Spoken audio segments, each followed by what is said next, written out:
Hello साथीहरू, तपाईहरुलाई स्वागत छ मेरो यो तराई म्याक्स स्टुडियो च्यानलमा। र यो च्यानलमा तपाईहरुले आफ्टर इफेक्ट, प्रिमियर प्रो र फोटोशपका केही ट्युटोरियलहरू पाउन सक्नुहुन्छ, जुन मेरो नलेजको र मैले जानेको कुराहरू चाहिँ यहाँ शेयर गर्ने गरेको छु।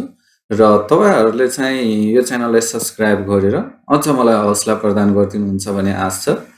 त्यसैगरी आज मैले चाहिँ यो जुन ब्याकग्राउन्डमा तपाईहरुले यो एनिमेसन देखिरहनु भएको छ, जुन ग्लास इफेक्ट हो, यो त मेनली तपाईको 3D सफ्टवेयरहरुमा इजिली गर्न सकिन्छ। यो आफ्टर इफेक्टमा कसरी गर्ने भन्ने कुरा मैले चाहिँ आफूले जानेको नलेज र टेक्निक म यहाँ चाहिँ शेयर गर्न गइरहेको छु। So carefully flow this tutorial. Let's jump in tutorial. फर्स्टमा हामीले न्यू कम्प क्रिएट गर्छौं। न्यू कम्पोजिसन, अब यो नाम जे राखे नि हुन्छ, म यतिकै यसलाई छोडिदिन्छु। र त्यही अनुसारको तपाईहरुले आफ्नो साइज, यो कम्पको साइज र फ्रेम रेटहरु यो यसरी तपाईहरुले अब सिलेक्ट गरेर टाइम ड्युरेसन कति राख्ने त्यही अनुसारको एनिमेसन अनुसार इट डिपेन्ड्स अन एनिमेसन। र हामीले एडिटरभित्र right click, new and solid and rename it element. यो ब्ल्याक सलिड भयो नि व्हाइट सलिड भयो नि यसले चाहिँ केही फरक पार्दैन। त्यस्तै एलिमेन्टको लागि हो। अब हामीले effect and preset element, video कोपाइलटको यो एलिमेन्ट भन्ने हामीहरुसँग हुनु पर्छ। यसको लागि ड्र्याग एन्ड ड्रप। त्यस्तै अब हामीलाई यो यसलाई चाहिँ एनिमेट गर्नको लागि हामीलाई चाहिने भनेको एउटा टेक्स्ट हुन्छ। Right click, new text. तपाईहरुलाई जे लाग्छ त्यही टाइप गरेर यसले म सिम्पली चाहिँ एबीसीडी गर्छु है त।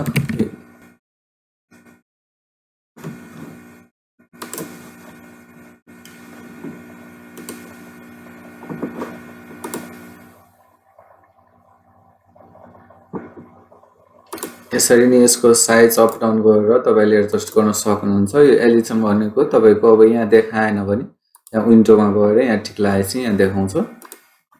त्यस्तै भएपछि यसलाई हाइड गर्दियौ, हामीलाई अहिले चाहिदैन। त्यस्तै अब यसलाई चाहिने, अब एनिमेट गर्नलाई चाहिने टेक्सचर हुन्छ। Right click, new solid, rename it texture. Okay, and fractal noise।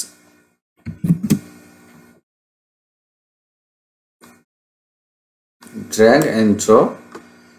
अब यहाँ चाहिँ हामीले यो बेसिकमा हुन्छ, यसलाई चाहिँ ट्रेनमा अनि सफ्ट लिनरबाट ब्लकमा। त्यस्तै यो अब कन्ट्रास्ट एडजस्ट गर्नु होला, र्यान्डमली एडजस्ट गर्दैछु। I think it's good. Brightness -50, it's okay. अब ट्रान्सफर्मेसनमा अलिकति साइज बढाइदिउँ।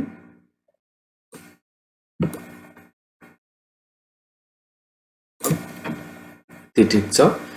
अब एभल्युसनमा अल्ट प्रेस गरेर यो स्टप वाचमा राइट क्लिक एन्ड टाइम -175। अब यो एनिमेसनको लागि चाहिँ यो इन्कोडिङ हो। अब यसलाई प्ले गरेर हेरौँ। त्यसपछि यसलाई कलर गर्नलाई यहाँ चाहिँ ट्रिटोन। अब व्हाइटमा तपाईले आफ्नो इच्छा अनुसारको कलर इनपुट गर्नु। त्यस्तै यसमा अब आफ्नो इच्छा अनुसारको कलर इनपुट गर्नु होला।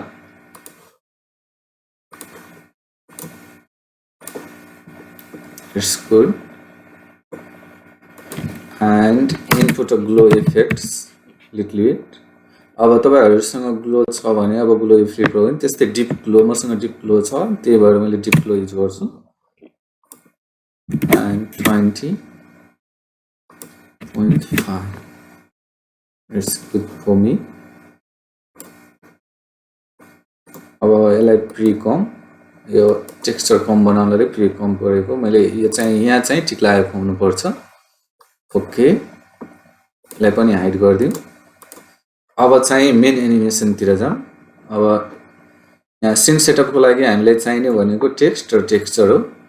अब यसलाई चाहिँ हामीले यहाँ custom layer, custom text and mask, path layer 1 मा चाहिँ यहाँ टेक्स्ट, जुन टेक्स्ट तपाईहरुले लेख्नु भएको छ त्यो टेक्स्ट सिलेक्ट गर्नु होला।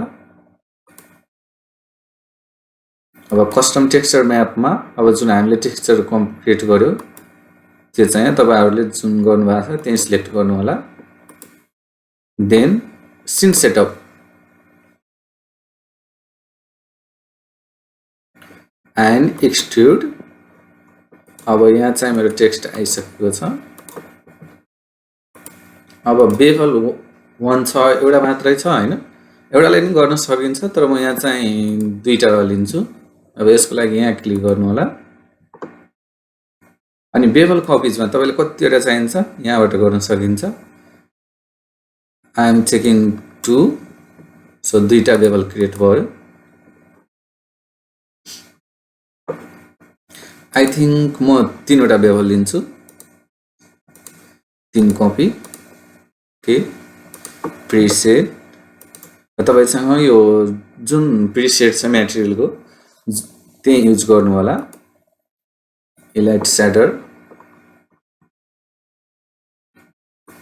3D material pack, I have a good one here. अब यो चाहिँ युज गरेको अघिको म ट्युटोरियलमा, त्यही भएर यही लिँदैछु। ओके, इन्भाइरोमेन्टको लागि यसबाट जुन लिने हुन्छ, तर म बेसिक 2K सिलेक्ट गर्छु। ओके, अब यसको डाउनमा पनि सेम भएकोले म यही कपी पेस्ट गर्छु यहाँ।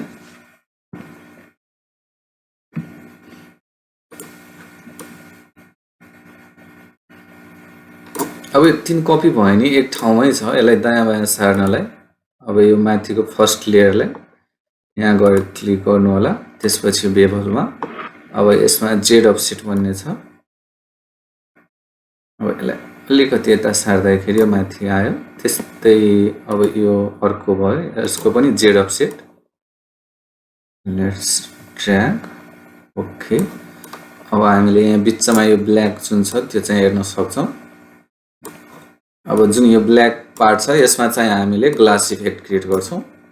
यसको लागि bevel 2, then environment setup, texture setup, environment, load the environment whatever you want. अब यहाँ basic 2K, I will take basic 2K, then diffuse and select from this drop down and custom layer. यो जुन हामीले त्यहाँ custom कम्पमा select गरेको थियौं त्यही यहाँ शो गर्छ। 2 3 जतिवटा सिलेक्ट गर्नुहुन्छ यहाँ सबै हुन्छ। Then press here and okay. अब यो टेक्सचर म्याप भनेको जुन यहाँ आइसकेको छ हैन, यसलाई चाहिँ अब ग्लास इफेक्टमा कसरी कन्भर्ट गर्ने भन्दाखेरि यसमा क्लिक गरेर तपाईले यसरी यो डाउन ड्र्याग एन्ड डाउन गर्नुभयो भने तपाईले यहाँ एडभान्स अप्सन भन्ने आउँछ एउटा। यो एडभान्समा गएर नर्मलमा हुन्छ है। यसलाई चाहिँ हामी एड गर्दाखेरि यहाँ चाहिँ अब ग्लास इफेक्ट क्रिएट भयो र यो ग्लास अझ पनि यो क्लियर भएको छैन। त्यसको लागि हामीले यसमा गएर तपाईको टेक्सचरमा यो डिफ्युज भन्नेमा यसको ब्राइटनेस, कन्ट्रास्ट एडजस्ट गर्दाखेरि यो अझ बेटर देखिन्छ। यो गामा भन्नेलाई नि अलिकति एडजस्ट गरौँ for the better look. Yes, this one is good and okay. अब यो चाहिँ भयो। यसमा चाहिँ अब यसमा त्यो ग्लास इफेक्ट भयो हैन, तर यसमा अब जस्तै वाटर ड्रप त्यस्तो टाइपको इफेक्टहरु नि हुन्छ नि कुनै कुनै भिडियोमा तपाईले देख्नु भयो होला। त्यस्तै यसमा अब चाहिँ वाटर ड्रप कसरी राख्ने भन्नेदेखि तपाईको यहाँ यो नर्मल बम्प भन्ने छ है। यो नर्मल बम्पमा क्लिक, लोड टेक्सचर, अनि अब तपाईको डाउनलोड अब गुगलमा गएर बम्प म्याप्सले सर्च गर्नुभयो भने तपाईहरुले डिफरेन्ट काइन्डको पाउनुहुन्छ हैन। त्यस्तै मैले यो डाउनलोड गरेको छु वाटर बम्प म्याप, यहाँ छ मेरोमा। अनि दुईटा छ, त्यसमध्ये यसमा धेरै बबल्स भएकोले यो चाहिँ लिन्छु म। ओके, तपाईहरुले हेर्न सक्नुहुन्छ यहाँ आइसकेको छ। त्यस्तै यसलाई इन्भर्ट डेप्थ अनि इन्भर्ट XY तपाईले यसरी जुन गरे नि हुन्छ यहाँ आफ्नो चाहिने अनुसारको तपाईहरुले यसरी र्यान्डमली सिलेक्ट गरेर टेस्ट गर्नु होला अब यो कन्भर्ट बम भनेको यो अब यस्तो भयो त्यस्तै अब यसलाई चाहिँ हामी एनिमेट पनि गर्न सक्छौं त्यसको लागिलाई right click material type standard or physical shader यसमा चाहिँ फरक पर्छ हैन यसलाई चाहिँ एलेक्जरी 1 ओके देन प्रेस ओके गरेर हैन अब तपाईहरुले एनिमेसन गर्दाखेरि आफ्नो तरिकाले एनिमेसन गर्न सक्नुहुन्छ यो ट्युटोरियललाई मैले जस्ट यो ग्लास इफेक्ट कसरी क्रिएट गर्ने 3D इफेक्ट भित्र ग्लास इफेक्ट कसरी क्रिएट गर्ने भन्ने कुरा यहाँ सो गरेको छ र यो नलेज मैले जानेको आफ्नो नलेज बेस्ट नलेज मात्र यहाँ प्रोवाइड गरेको छ है तपाईहरुले त्यस्तै टेस्ट गर्नु होला र तपाईहरुले यो भन्दा नि अझ बेस्ट रिजल्ट पाउन सक्नुहुन्छ group 1 particular look and particular rotation हेर्न सक्नुहुन्छ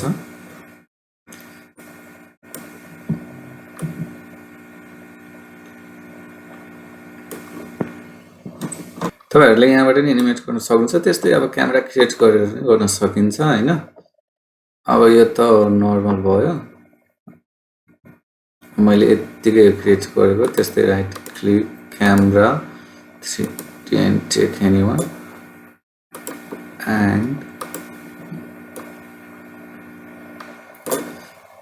this one तपाईहरुलाई आफ्नो चाहिने अनुसारको एनिमेसन क्रिएट गर्नु होला अब यो प्ले गरेर हेर्दाखेरि तपाईं हामीले जुन एउटा टेक्सचर क्रिएट गर्यो नि त्यो चाहिँ यो मुभमेन्ट टेक्सचरको लागि हो है अब यो मुभ गरिरहेछ तर यो पानीको जुन फोका छ त्यो चाहिँ मुभ गरेको छैन यसको लागि अब यो पनि एउटा म यहाँ चाहिँ शेयर गरिहालौं अब यसको लागि हामी एलेक्जरी 1 मा जुन सिलेक्ट गरेको थियौं त्यसमा अक्स च्यानल भन्ने छ यसमा च्यानल 1 एन्ड युभी च्यानल भन्ने हुन्छ अब जस्तै युभी अफ सेट हैन अब यसलाई चाहिँ मुभ गर्दाखेरि हेर्न सक्नुहुन्छ यो पानीको फोका पनि यहाँ मुभ चाहिँ भइरहेछ अब यसरी मुभ गर्न सकिन्छ अब जस्तै अब यहाँ की फ्रेम हाल्दियो हैन अब यहाँ चाहिँ अलिकति स्लाइड गरेर हेर्दाखेरि अब यसरी मुभ हुन्छ अब प्ले गरेर हेरौँ है त